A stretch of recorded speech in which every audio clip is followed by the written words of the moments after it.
So I've got several things I want to tackle with you here, which I think will really help you in any communication, whether you're going into a meeting shortly, whether you're going to give a presentation, whether you're gathering people in your workplace, whether you're speaking to customers, clients, an audience, maybe on a personal level with family.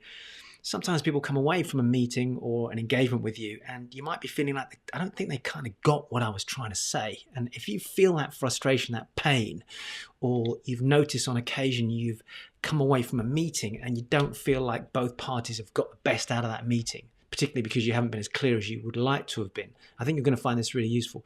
Let me just move my camera around a little bit here and get this information up for you. Okay, so there's 5 things I want to tackle with you here as I go out of clarity. Hold on, let me just try and put that on. And yes, look at that, putting my glasses on and the camera refocuses.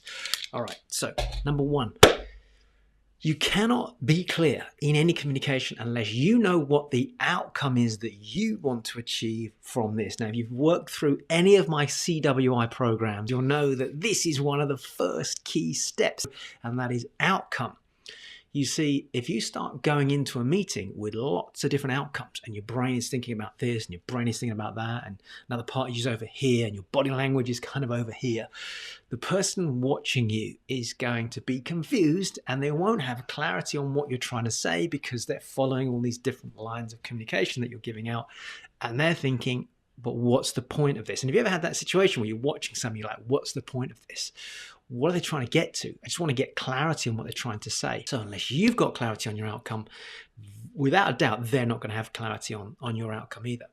So that's the first thing. But the second thing is, you got to make sure that you know what the outcome is that they're looking for. Now, a lot of people overlook this. They go into a meeting or a presentation or whatever it is, talk, and they go in and they're all excited, which is great. Excitement is important. But they don't stop to question, ask, or find out what the outcome of the other person wants to achieve from this communication. Because remember, if you can align your message, your outcome, with theirs, a lot more clarity. But if they're coming in looking for something over here and you're trying to point them up there, no one's going to have clarity. But what are you talking about? I'm trying to find this out. And you go, oh, I didn't realize that. I was coming in to talk about this.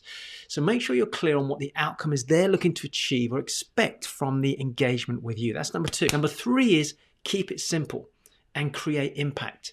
So I've got 5 points here. I could easily have had 25 points, but imagine 25 points on this video that I'm giving for you now.